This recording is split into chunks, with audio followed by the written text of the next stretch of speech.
Hello and welcome, RCSchim out in the wild for you guys.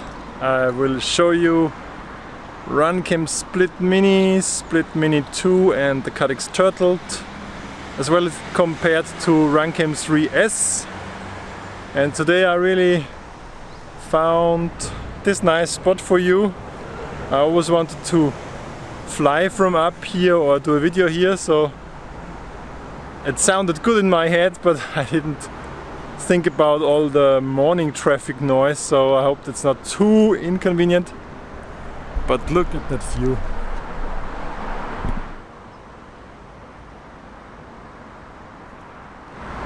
Way over there is the company.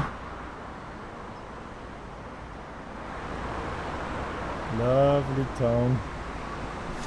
Okay, but back on topic. The Runcam3s here. SplitMini, SplitMini2 and CADDX Turtlet, all fed with one LiPo, except for the Runcam.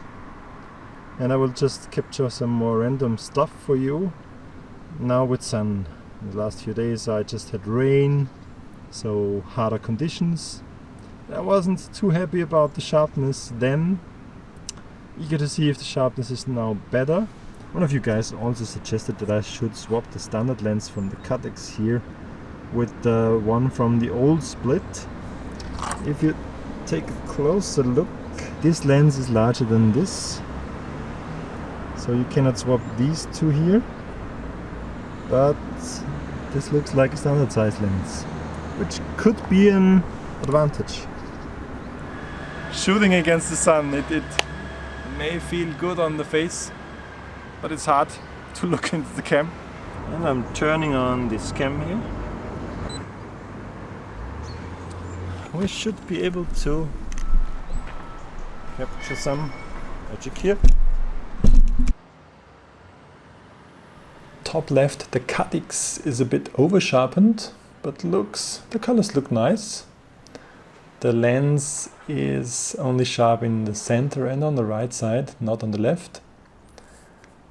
On the top right side with the Runcam3, which has wide dynamic range turned off, sharpness looks good. Bottom left is the new SplitMini2 and bottom right is the SplitMini1. I don't really see a lot of difference, to be honest. Maybe the one looks sharper to me, yeah, one is sharper. So what do you think?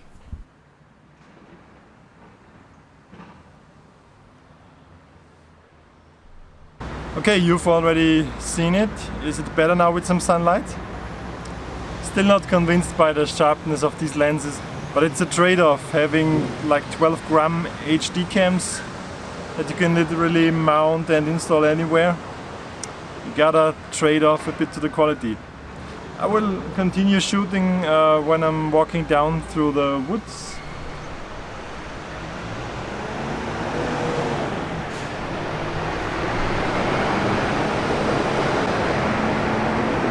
Okay, this is an interesting shot. This is the Johannesfelsen, by the way. It's a nice and scenic spot.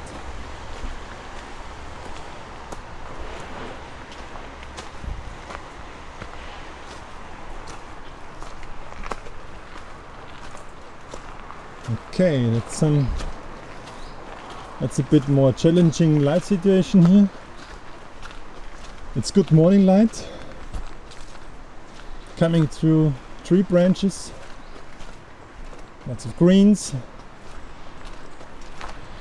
Okay, now we're heading against the sun.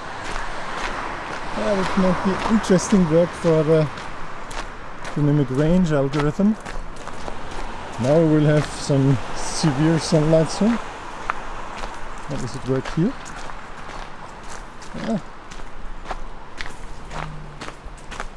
Nice flares, but we will see. Okay, I'm back at my trusty electric scooter soon. Use it. Time to stop this.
here in the OSD setting, of course, you can set the name. The default name is CADDX.us, and it's kind of annoying to have it on the bottom.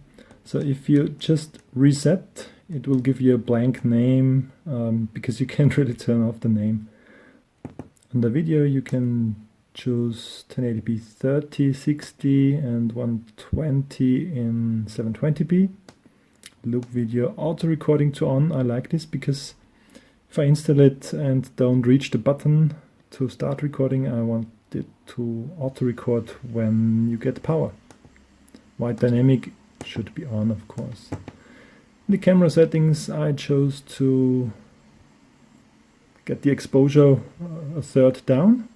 It's a bit darker, but it's, yeah, I like it. Field of view, I can give you a short comparison. Field of view, high, medium and narrow. It's some small increments. I will leave the FOV to high. Screen flip, of course.